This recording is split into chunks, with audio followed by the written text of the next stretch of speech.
हाँ दी, मैं बहुत ज्यादा लेट हो रहा हूँ, आपसे बाद में बात करता हूँ। क्यों, कहाँ जा रहा है? हाँ दी, मैंने आपको बताया तो सही, मुझे एक्चुअली नॉर्थ अमेरिका के एक रेन फॉरेस्ट में फोटोग्राफर का असाइनमेंट मिला है। उसी सिलसिले में मुझे अर्जेंट जाना पड़ रहा है दी। आप प्लीज एक क्यों क्या ये सब बाद में पूछना दी। क्या छुपा रहा है, जल्दी बता। अरे दी, मैं आपसे कुछ क्यों छिपाऊंगा दी, सच सबको पता चल जाएगा। बहुत दिनों से ये सच छिपा हुआ है, लेकिन सच को जहाँ पहुँचना है ना दी, वहाँ पहुँच के रहेगा। ये कौन सा सच, और कौन कहाँ पहुँचेगा?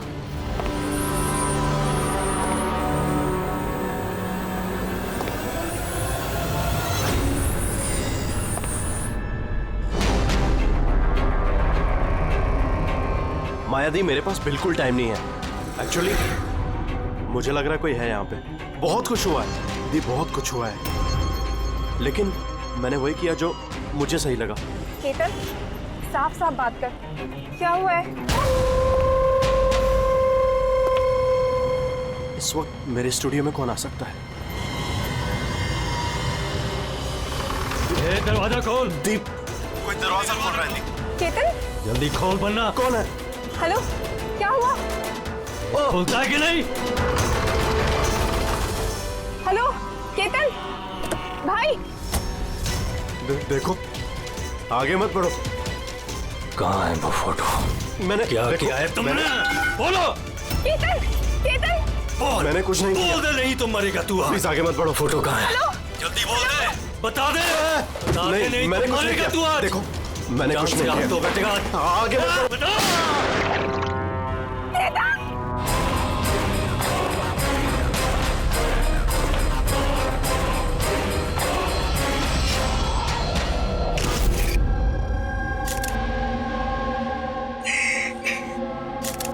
आप प्लीज बैठिए। संभालिए।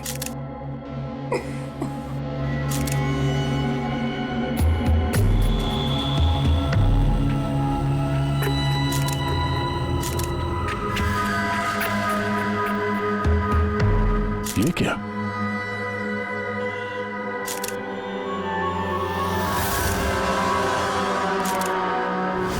ये किसी के जूतों से आया लगता है। सर वो केतन के जूते तो साफ थे, स्टूडियो के फ्लोर पे भी ऐसे निशान कहीं नहीं है। जो स्क्रेपर दे।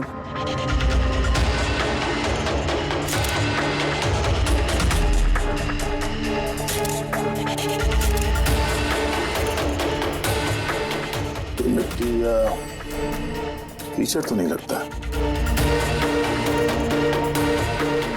ऑयल जैसा कुछ है। एक काम करो, स्टूडियो में जितने भी फिंगरप्रिंट है सब उठा लो।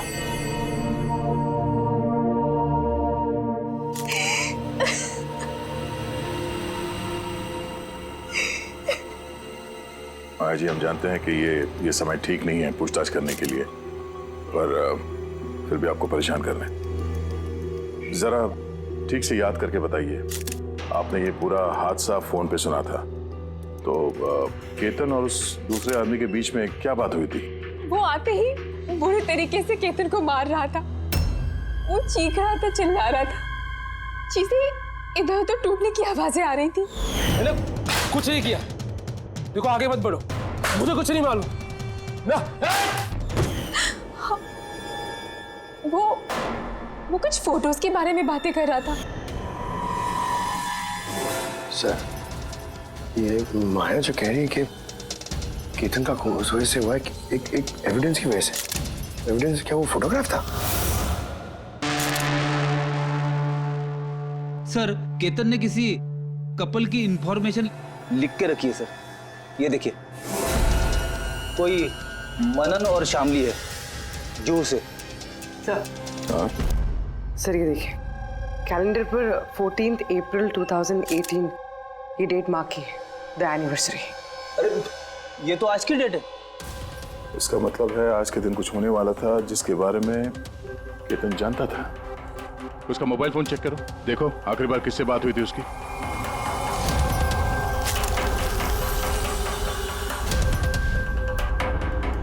सर, टीएम क्राफ्ट वर्कर्स को फोन किया था शाम को 8:30 बजे। TM craft workers?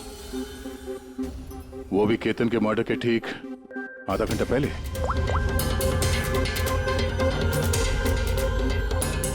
Hello, TM craft workers. जी बोलिए। हाँ, केतन ने आपको फोन किया था। किस लिए फोन किया था? आप कौन? मैं उसका दोस्त बोल रहा हूँ। हाँ, उनका फोन तो आया था। ये पूछने के लिए फोन किया था कि उनका गिफ्ट टाइम से डिलीवर किया कि नहीं। गिफ्ट्स?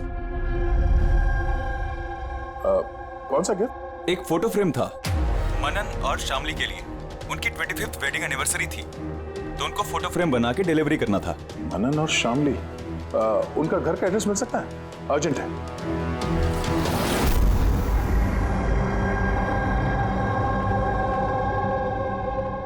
फोटो किसने भेजी? किसने भेजी? केतन? ये केतन कौन है? और इस तरह से हमारी फैमिली पिक्चर भेजेगा, क्या मतलब है? हाँ। कैसे जानता है वो हमारी फैमिली को? अरे किसी ने कोई मजाक किया होगा। ये मजाक नहीं है। आप कौन? सीआईडी।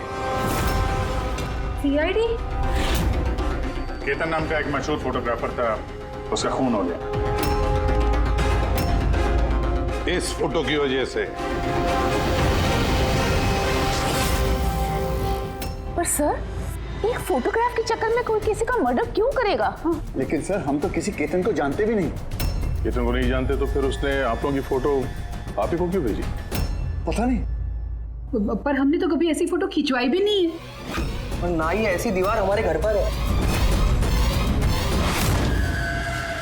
सर, हमने तो कभी नहीं देखा।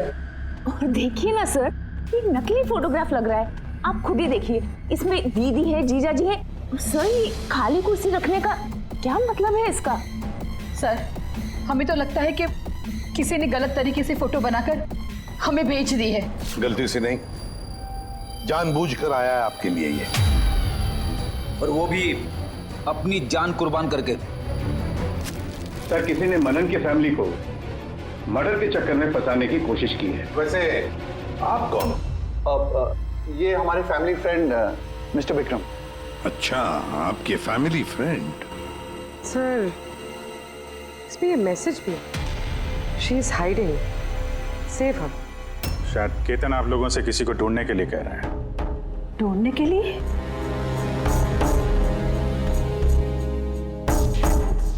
सर, ये फोटो तो मेरी बेटी रिया जैसी लग रही है।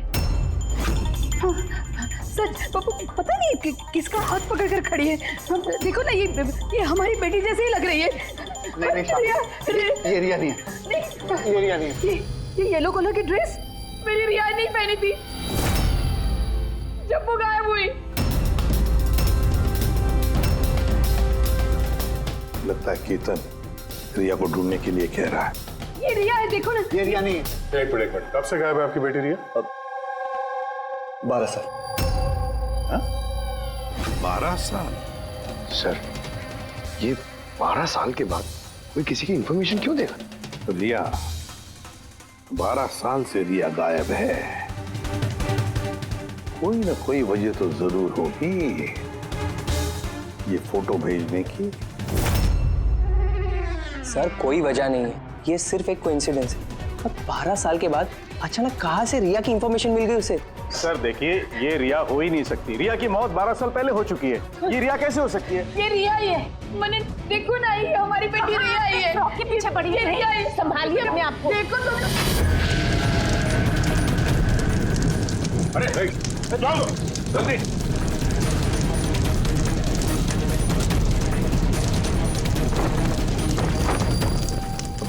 सर, ये फोटो तो जल गया, अब क्या करें? कोई बात नहीं, दूसरा मिल जाएगा। खुद भी काम करो, टीएम क्राफ्ट वर्क्स में जाके इसका दूसरा फोटो बनवा लो। और अगर उसके पास नहीं है तो केतन के कंप्यूटर में जरूर कुछ बैकअप होगा, वहां देख लेना। सर, मनन और शामली, आप केतन को जानते हैं या नहीं जानते, इससे हमें कोई फर्क नहीं पड़ता। लेकिन एक बात अच्छी तरह से याद रखना, केतन ने अपनी जान दी है आपकी मदद करने के लिए। वो आप लोगों से किसी को बचाने के लिए बोल रहा है। कोई छिपी हुई है, उसे ढूंढने के लिए बोल रहा है। और वो कौन है और कहां छुपी है वो तो हम ढूंढ ही लेंगे। एक बात अच्छी तरह से याद रखना, जितने भी लोग यहाँ पर हैं तुम से कोई भी ये शहर छोड़कर नहीं जाएगा जब तक हमारी तहकीकात पूरी नहीं होती। हमें तुम सब पर शक है, सब पर। एक मिनट के लिए मनन, शामली, आयशा और विहान इनके इस नकली फोटोग्राफ को बाजू में रखते हैं और उनके पीछे जो दीवार है उन पर कंसंट्रेट करते हैं, ये फ्रेम्स और ये जो पीछे लिखे हुए नंबर्स पर। अब शामली ने इशारा किया था इस फ्रेम पर, 3 नंबर वाली फ्रेम पर, पीले रंग का फ्रॉक पहनी हुई और किसी का हाथ पकड़ा हुआ है उस लड़की ने। शामली को एकदम से लगा सर इस फोटो में ये बच्ची उनकी खोई हुई बेटी रिया है। और फिर ये message, she is hiding, save her. लेकिन सर विक्रम तो बार बार कह रहा था कि रिया मर चुकी है। हो सकता है ये मैसेज रिया के बारे में हो सकता है वो अभी भी जिंदा हो। बिल्कुल हो सकता है पूर्वी, बिल्कुल हो सकता है। और शायद केतन यही कहना चाहता है इन लोगों को, मनन के फैमिली को, कि शायद रिया जिंदा है और उसे मदद की जरूरत है। लेकिन सर उसे इतनी मेहनत करने की क्या जरूरत थी? फोन कर देता सीधे और बोल देता जो भी बोलना है रिया के बारे में, या फिर पुलिस को इन्फॉर्म कर देता। सर हो सकता है उसे किसी ने डराया धमकाया हो और तभी तो मजबूर होकर उसने ये सब किया है। केतन ने तो अपना फर्ज निभाया है और हम उसकी मेहनत को बेकार नहीं जाने देंगे। पूर्वी एक काम करो, ये पूरा का पूरा फोटोग्राफ किसी अच्छे फोटो लैब में लेकर जाओ और ये पीछे टंगी हुई ये जो छोटी छोटी फ्रेम्स है ना, उनको अच्छी तरह से चेक करो। और ये भी देखो ये जो वॉल है पूरी, क्या वो फोटोशॉप तो नहीं की गई है?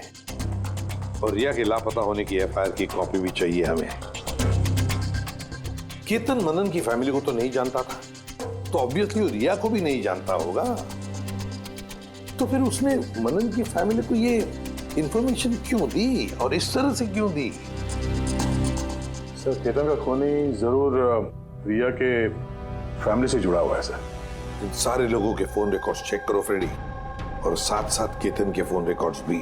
और एक बात, मनन की फैमिली पर कड़ी नजर रखो और साथ साथ उनका जो दोस्त है ना विक्रम, उस पर भी देखो। ये लोग कहां कहां जाते हैं, किस किस से मिलते हैं, क्या क्या करते हैं, एक एक बात पर कड़ी नजर रखो, एक एक बात की खबर रखो। केतन के साथ जितने भी लोग काम करते थे ना, उनसे मिलना पड़ेगा। आप दोनों तो केतन को बहुत अच्छी तरह से जानते थे, तो कभी उसने आप लोगों को बताया किसी छोटी सी बच्ची के बारे में, जू के एक फैमिली के बारे में, उनके फैमिली पोर्ट्रेट के बारे में? जी नहीं सर, मुझे तो अब तक उसने कभी कुछ नहीं बताया। अच्छा, केतन सिर्फ आपके लिए काम करता था या और भी कुछ करता था किसी और के लिए भी? केतन मेरे लिए फैशन फोटोग्राफी करता था, साथ ही साथ बड़े बड़े फैशन हाउसेस के लिए एक्सक्लूसिव कैटलॉग शूट करता था।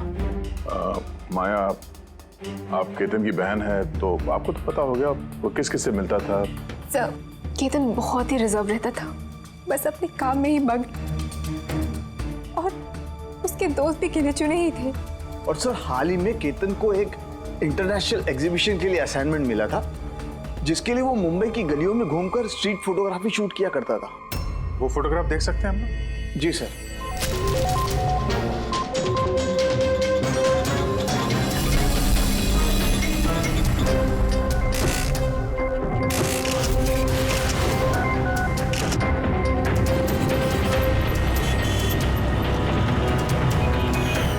इतना अच्छा पोर्टफोलियो बनाया था सर, एग्जीबिशन में सबमिट ही नहीं किया। बहुत परेशान हो गया था वो।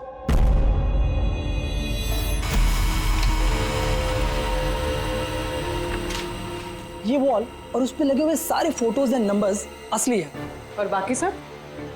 जिसने भी ये बनाया है उसने सिर्फ इस वॉल के ऊपर फैमिली वालों की फोटोज डाल दी है, इस खाली कुर्सी के साथ, ताकि ऐसा लगे कि फैमिली वालों ने इस वॉल के आगे बैठकर फोटो खिंचवाई। हाँ, लेकिन ये दीवार तो पक्का असली है। काफी एक्सपर्ट इंटीरियर डिजाइनिंग का काम लगता है। मैग्नेटिक वॉल है ये, आजकल बहुत कम जगहों पे देखने को मिलती है। Magnetic wall? हाँ, मैग्नेटिक वॉल बनाने के लिए वॉल को एक स्पेशल पेंट से पेंट किया जाता है, जिसके केमिकल कंपोजिशन में मैग्नेटिक एलिमेंट्स होते हैं, जो उस दीवार को मैग्नेटिक प्रॉपर्टीज दे देते हैं। यानी ये दीवार तो ऑलमोस्ट मैग्नेट जैसी है। एकदम सही। अब उस पे कोई भी मेटेलिक चीज बिना किसी हुक या कील के चिपका सकते हो या निकाल सकते हो। उसी तरह ये वॉल भी मैग्नेटिक वॉल है। Thank you. Thank you ma'am. Mumbai की गलियों में घूम घूम के फोटोग्राफी कर रहा था,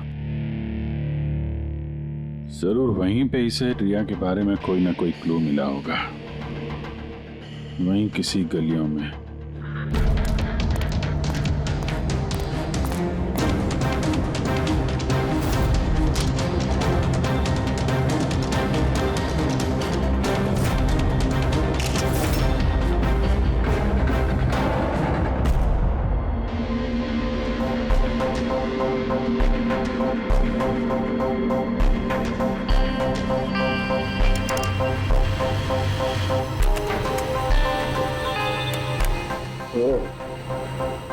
ये बात है।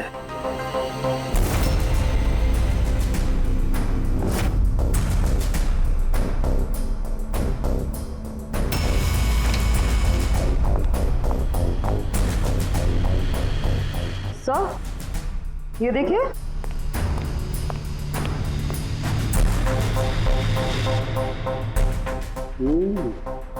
Good job Tarika. Thank you. Sultan के क्या मिला? बॉस, एक खास चीज मिली है।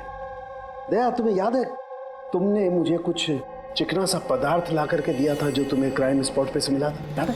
सर ये वहाँ क्राइम सीन पर मिला। ये मिट्टी या डामर तो नहीं लगता, शायद कोई ऑयल या ग्रीस हो सकता है। तुम बिल्कुल सही सोच रहे थे दया, वो ग्रीस ही है। बॉस, मुझे उस पदार्थ में ग्रीस के ट्रेसेस मिले और ये ग्रीस इतनी पुरानी है कि अब तो अपना केमिकल कंपोजिशन भी बदलने लगी। एक मिनट साहब के पुराने मतलब कितने पुराने? मतलब बॉस, जिस जगह से ये ग्रीस के धब्बे मिले हैं वो जगह काफी पहले बंद हो चुकी होगी। और सर, केतन के नाक के फ्लूइड्स में से मुझे ये एक्रिलिक, नायलॉन, पॉलिएस्टर, पॉलीप्रोपिलीन, इन सब चीज़ों की ट्रेसेस मिले और उसके लंग्स में भी ये सारी सेम चीज़ें मिली हैं, fabric fibres. Nylon, polyester, olefin, acrylic, ये सब सारी चीजें तो फैब्रिक से जुड़ी हुई हैं। ये तो एक फोटोग्राफर था, इसका क्या संबंध इन सारी चीजों से? हाँ सर, जिस जगह पे ये रहता है इसके घर के आसपास कोई फैक्ट्री वगैरह भी नहीं है, तो फिर एक कपड़े के रेशे इसके लंग्स में कैसे घुस गए? हो सकता है ऐसी जगह पे आता जाता हूँ। हाँ बॉस, कोई फैक्ट्री, कारखाना, मिल, और बार बार जाता होगा सर, तभी ये पॉसिबल है। बार बार जाता होगा केतन ऐसी जगह पे, पर क्यों, किस लिए? सर, शामली डिप्रेशन में चली गई है, वो घर से बाहर ही नहीं निकलती। और विक्रम और विहान मिलते रहते हैं, पता नहीं उन दोनों के बीच क्या बहस होती रहती है। और ये विहान वकीलों से जाके मिल रहा है। वकीलों से? हाँ सर, और आयशा अपनी किसी फ्रेंड्स के घर जाती रहती है, लेकिन उसकी जो ये फ्रेंड है उम्र में काफ़ी बड़ी है, मुझे नहीं लगता कि उसका इस केस से कोई ताल्लुक है। और ये जो मनन है ना, केतन के बारे में पता लगाने की काफ़ी कोशिश कर रहा है। अच्छा, अभी फ्रेडी वो जो फोन कॉल के रिकॉर्ड जो ट्रैक किए थे, क्या पता चला? कुछ नहीं पता चला सर, उनके जो रजिस्टर्ड मोबाइल नंबर है उसमें कुछ नहीं है। फोटोग्राफ्स का प्रिंट निकाल ली? हाँ सर। सर, जैसे कि मैंने फोन पे बताया था, वो दीवार असली है सर। Magnetic wall? हाँ सर। सर, केतन ने ये सारी फोटोज उस वॉल पे लगाकर वो फोटो ली है और फिर उस पर वो फैमिली वाली फोटो फोटोशॉप कर दी।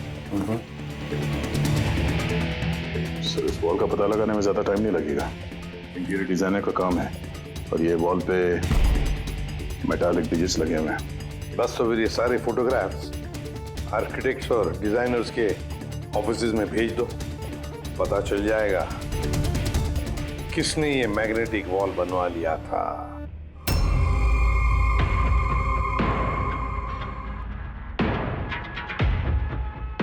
अब ये जो फैमिली बैठी हुई है, इनके पीछे जो दीवार है वो आपने बनाई है क्या? सर, एक NRI इंटीरियर डिजाइनर है, वो अपने बोल्ड और क्रिएटिव डिजाइन को लेकर काफी फेमस है। हो सकता है उसी ने वो बनाई हो। ऑफ कोर्स ये मेरे ही डिजाइन्स है, मैजिक लाइफ एड लैब्स के लिए डिजाइन की थी मैंने। इट्स अ मैग्नेटिक वॉल, ये सारे नंबर्स मैग्नेटिक मटेरियल के हैं जिसे बिना कोई हुक या कील के लगा भी सकते हैं और निकाल भी सकते हैं। लेकिन मेरे डिजाइन के हिसाब से ये सारे सीरियल नंबर्स में थे, जैसे 1 2 3 4 5 6 7 8 9 10। हाँ मगर मैम इसमें तो नंबर्स 1 3 2 0 6 7 8 9 ये ऐसे कैसे? हाँ? सर शायद केतन ने किया, लेकिन उसने इस वॉल की फोटो क्यों ली?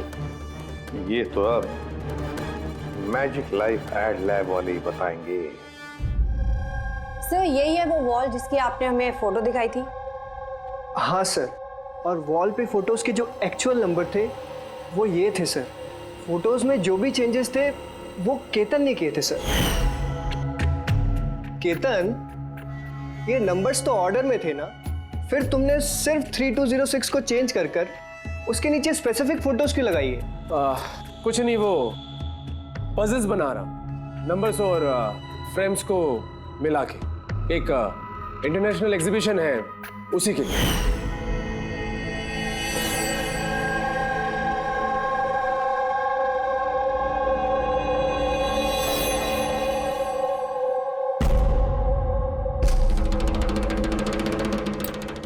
आप लोगों ने केतन को परमिशन कैसे दी है सब करने के लिए?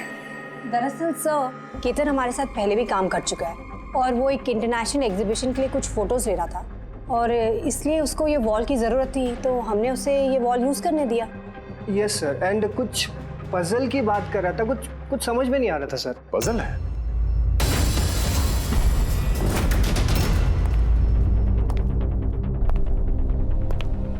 नंबर्स में पजल? उस पोर्ट्रेट में 3206 था और उसके नीचे जो फोटोग्राफ्स हैं, कहीं वो फोटोग्राफ्स ही पजल तो नहीं?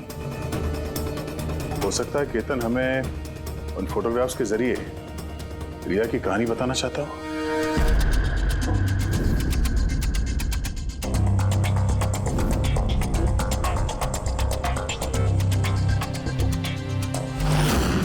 रिया गायब कब हो गई थी? कब गायब हो गई थी? रिया की मिसिंग की एफआईआर है ना? हाँ सर। सर उसका इस केस से क्या कनेक्शन? वो केस तो सर बहुत साल पहले बंद हो चुका है, पता नहीं क्यों गया। ऐसे लगता है कि रिया की इस एफआईआर से शायद हमारी केस सॉल्व करने में कुछ मिल जाए। FIR 8221 Mumbai IPC. एफआईआर का डेट देखो दया, ये देखो 3206। 2006, मतलब ये डेट है? बिल्कुल सही, 3206, 3 फरवरी 2006। दीदी हौसला रखिए। पता नहीं मेरी बेटी किस हाल में होगी। आप लोग मजाक तो नहीं कर रहे? आप वाकई में मेरी बेटी को ढूंढेंगे? वो एक्चुअली जिंदा है क्या? आपकी बेटी जिंदा है, ये सुनकर आपको खुश होना चाहिए, और आप हमसे ऐसे बात कर रहे हैं? डैड, मेरी बहन रिया जिंदा है। सर कहाँ है वो? देखिए हम बहुत नजदीक हैं रिया का पता लगाने के, इसलिए आप लोगों को जो कुछ भी पता है हमें बताइए। आखिरी बार आप लोगों ने उसे कब देखा था, क्या हुआ था उसके साथ, और एग्जैक्टली गायब हुई कैसे वो? लेकिन सर इन 4 फोटोज का क्या मतलब है? केतन जरूर हमें रिया के बारे में कुछ बताने की कोशिश कर रहा था। देखो ना फोटोग्राफ्स को, ये 3 नंबर का फोटो देखो, इसमें एक छोटी बच्ची रो रही है, किसी बड़े आदमी का हाथ पकड़ के जा रही है। फोटो नंबर 2 में रिया थोड़ी बड़ी हो चुकी है, ऐसे जाली के पीछे जैसे उसे किसी ने उस जाली के अंदर कैद करके रखा है। ये तीसरा फोटो, इसमें भी ऐसे लग रहा है कि इसे बंदी बना कर रखा गया है। और सर इस आखिरी फोटो में कोई उसे गले लगा रहा है और पीठ पे खंजर मारने जा रहा है। सर ऐसा लगता है कि केतन इन फोटोग्राफ के जरिए रिया की कहानी बता रहा है। एग्जैक्टली। देखो रिया बचपन में किडनैप हो जाती है, फिर वो बंदी बनाई जाती है, और फिर जब वो 18 साल की हो गई तो उसे इन जंजीरों में जकड़ के रखा था। और फिर उसे कोई मिल गया जिसने उसे मारने का प्लान बनाया। कोई ऐसा जिस पर रिया विश्वास करती है? मतलब सर केतन ने जानबूझ के मॉडल्स की ऐसे फोटो बनाई है ताकि सच को सामने लाया जा सके। इसलिए उसने केतन को रास्ते से हटा दिया। रिया बाकी बच्चों की तरह नॉर्मल नहीं थी। उसका दिमाग उसकी उम्र के बच्चों के कंपैरिजन में बहुत ही कमजोर था, इसीलिए उसे लगातार दवाइयों की जरूरत पड़ती थी। अगर वो दवाइयां नहीं लेती थी तो उसका दिमाग कंट्रोल में नहीं रहता था। वो कुछ भी कर सकती थी, वो अपने आप को चोट पहुंचा सकती है, वो अपने आप को मार भी सकती है। तो ये रिया गायब कहाँ से हुई? हमने उसे स्पेशल बच्चों की स्कूल में डाला था, वहीं से वो गायब हुई है।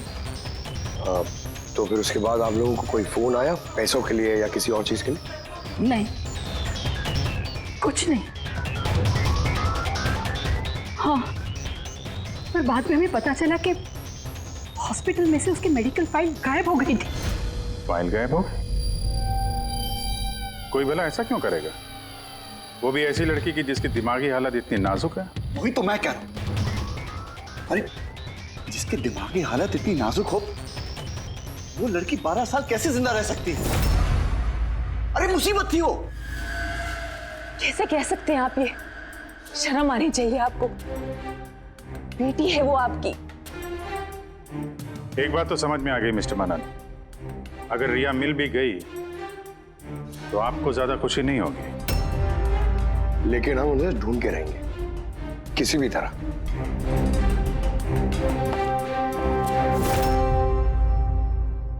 दया, इस फोटो को गौर से देखो। देखो रिया बड़ी हो गई है, 18 साल की हो गई है, लेकिन उसके पैरों में जंजीर जकड़े हैं। सर ये पीछे ये खिड़की कारपेट दिख रहा है पीछे। क्या याद है तारिका ने क्या बताया था? केतन के नाक के फ्लूइड्स में से मुझे ये एक्रिलिक, नायलॉन, पॉलिएस्टर, पॉलीप्रोपिलीन, इन सब चीजों की ट्रेसेस मिले। ये सारी चीजें फैब्रिक से जुड़ी हुई है, कारपेट से। ये केतन फोटोज के जरिए ये बताने की कोशिश कर रहा था कि ये रिया किसी पुरानी मिल या फैक्ट्री में है। सर चौथे फोटो में ऑयल कैन और खाली बक्से। और वो केतन के स्टूडियो में हमें ग्रीस के धब्बे भी तो मिले थे। तो शायद खूनी केतन के स्टूडियो में वहीं से जा रहा था जहां रिया कैद है। तीसरी फोटो में वो कारपेट वाली गली और चौथे में वो फैक्ट्री। सर ये दोनों जगह आसपास होगी। पहले ये पता लगाना पड़ेगा कि कारपेट वाली गली के आसपास कोई बंद पड़ी हुई पुरानी फैक्ट्री है क्या? जो भी करना है जल्दी करना पड़ेगा बॉस, क्योंकि हमारे मनन के घर जाने के बाद खूनी खुद सामने नहीं आएगा। शायद किसी से वो काम करवाएगा।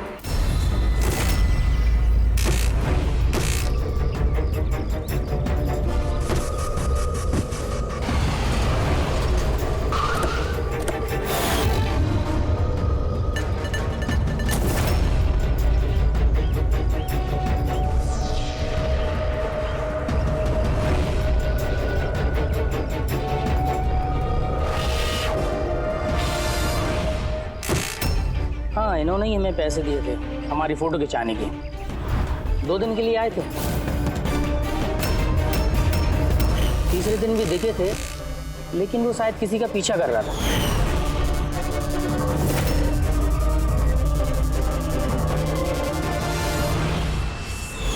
किसका पीछा कर रहा था? वो तो सर ध्यान नहीं दिया हमने। वो गया किधर पीछा करते हुए? इस तरफ गया।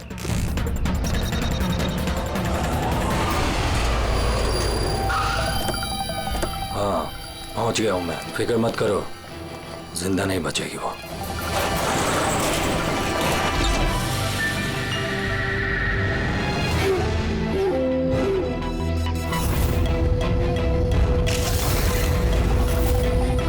बंद कर इसको।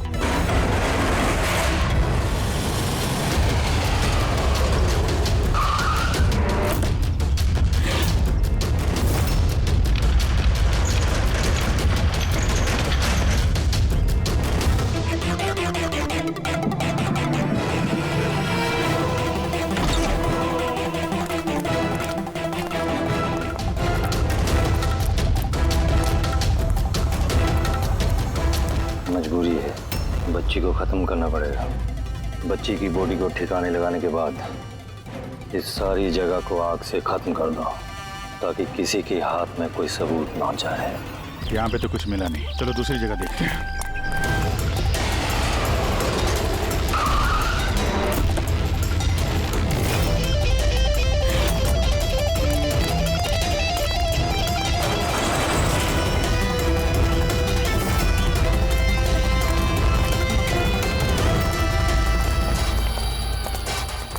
रिया, रिया, तुम्हारे मम्मी पापा के पास ले जाने आए। चलो। रुक जाओ।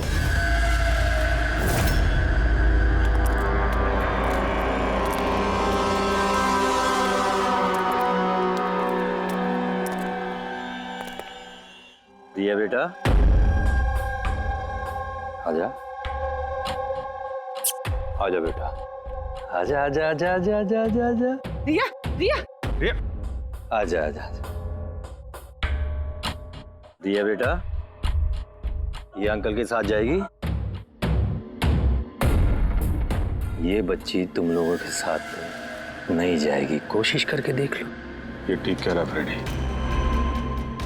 ये लड़की हम लोगों को अपना दुश्मन समझ रही है और इसे अपना दोस्त, क्योंकि ये इन लोगों को रोज देखती है।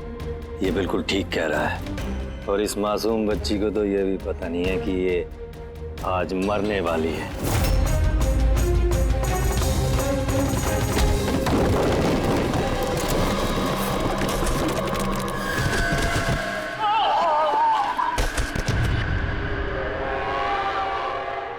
कौन हो तुम लोग? किसने भेजा तुम्हें? ये तुम्हें कभी पता नहीं चलेगा।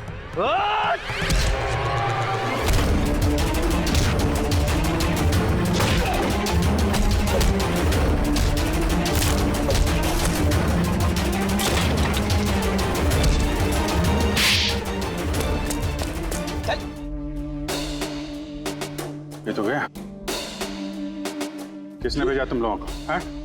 साहब, मुझे कुछ नहीं मालूम साहब, सब कुछ इसी को मालूम है। जिसको पता था वो तो मर गया। अब कैसे पता चलेगा सर किसने भेजा था इन्हें? रिया तो बेचारी इतनी डरी हुई है, कुछ बोल भी नहीं सकती। रिया बोल नहीं सकती, मगर पहचान तो सकती है। मतलब रिया ने इस खूनी को पहचाना। क्यों? क्योंकि उसे हर रोज मिलती थी, उसे हमेशा देखती थी, उसे लगता था कि ये उसका अपना कोई है और इसीलिए उसके साथ जाने के लिए राजी होगी। तो फिर रिया उसे भी पहचान लेगी जिसने 12 सालों से इसको यहाँ पे कैद करके रखा है, जो उससे हर रोज बात करता है और जिसने इसे मारने के लिए इन लोगों को यहाँ पे भेजा था। अब रिया बताएगी ये असली गुनहगार कौन है। रिया, जाओ रिया, अच्छा मेरी बच्ची, आ बेटा।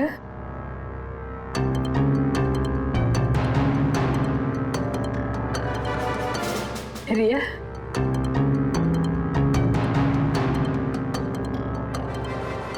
आजा मेरी बच्ची, अपनी माँ के पास आजा बेटा। आ बेटा, आ बेटा, आजा आजा मेरी बच्ची, आजा बेटा। रिया,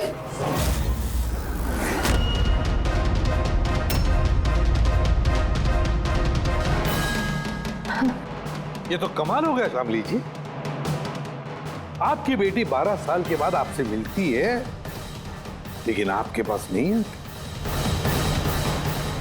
अपने मौसी के गले लग जाती है। ये कैसे?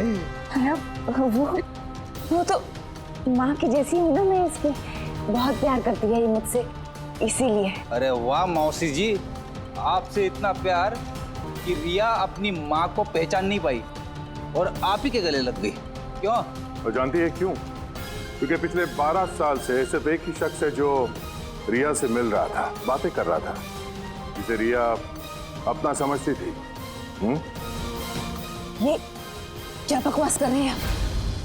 मैं क्यों मिलूंगी इससे? मैं नहीं मिली इससे। रिया से बिल्कुल मिली थी, पिछले 12 सालों से मिल रही थी तुम। बकवास हम नहीं कर रहे आयशा, बकवास तो तुम कर रही हो।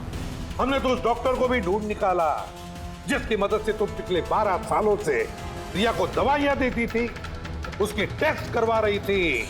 मैं किसी डॉक्टर को नहीं जानती, मैं कह रही हूँ ना आपसे, मैंने कोई मेडिकल टेस्ट नहीं करवाया इसका। बिल्कुल करवाई थी। नहीं, मैंने कोई टेस्ट नहीं करवाया। झूठ बोल रही हो तुम, टेस्ट करवाया था तुमने। मैंने कोई टेस्ट नहीं करवाया, मैं सच कह रही हूँ। मैं किसी डॉक्टर को नहीं जानती। मैं तो इसे 12 सालों से वही दवाई दे रही हूँ जो ये 7 साल की उम्र से खाती आ रही है बस।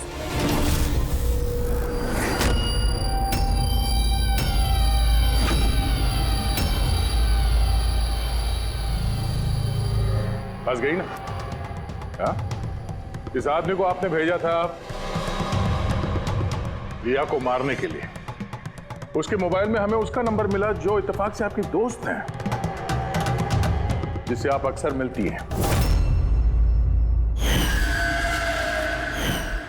आयशा, तुमने ये सब क्यों किया? विहान के लिए। मेरा डिवोर्स हो चुका था, मेरी जिंदगी का वैसे भी कोई ठिकाना नहीं था। मैं विहान को किसके सहारे छोड़ती? मुझे ऐसा लगा कि ये पूरी प्रॉपर्टी, पैसा, ये सब मेरे बेटे को मिलना चाहिए, रिया को नहीं। रिया तो वैसे भी दिमागी मरीज है। तुमने अपने बेटे के भविष्य को संवारने के लिए अपनी बहन की बेटी की जिंदगी को अंधेरे में धकेल दिया। हा? रिया के गायब होने के बाद मनन और शामली ने तुम्हारे बेटे विहान को गोद ले लिया। यही प्लान था ना तुम्हारा? तुम इतनी गिर गई कि तुमने एक छोटी सी बच्ची को मारने की कोशिश की। मैं उसे मारना नहीं चाहती थी, माँ हूं मैं भी। मेरा यकीन मानिए, मैं रिया को चोट नहीं पहुंचाना चाहती थी। बहुत कोशिश की मैंने उसे संभालने की, लेकिन संभाल नहीं पाई और इसीलिए तुमने रिया को मारने का प्लान बनाया। ये केतन कहाँ से बीच में आया और उसे रिया के बारे में कैसे पता चला? केतन के साथ मेरा अफेयर चल रहा था। भले उम्र में वो मुझसे छोटा था, पर मैं उसकी मदद करती थी। काफी बार मैंने उसे पैसे दिए उसके काम के लिए। सिर्फ बॉयफ्रेंड था, उसने तो तुमसे दिलो जान से प्यार किया। क्या वही उसका कसूर था? तो तुम्हारा बॉयफ्रेंड था तो तुमने उसे मारा क्यों? वो उस कारपेट वाली गली में एक दिन फोटोशूट कर रहा था। बाई चांस उसने मुझे देख लिया और मेरा पीछा करते करते वो रिया तक पहुंच गया। मैंने उसे बहुत डराया, बहुत धमकाया, यहां तक कहा कि मैं उसका करियर बर्बाद कर दूंगी। लेकिन नहीं, शायद उसमें इंसानियत जाग रही थी, इसलिए मुझे उसे मरवाना ही पड़ा। वाह, बहुत खूब। कैसी माँ हो तुम। 12 साल से एक मासूम बच्ची को अपनी माता पिता से दूर रखा। क्या मिला तुम्हें? हा? भूल गई तुम कि देर से ही सही सच्चाई तो सामने आ ही जाती है। अपने स्वार्थ के लिए बहुत बड़ा जुर्म किया है तुमने। कानून तुम्हें कभी माफ नहीं करेगा। कड़ी से कड़ी सजा होगी तुम्हें, कड़ी से कड़ी सजा।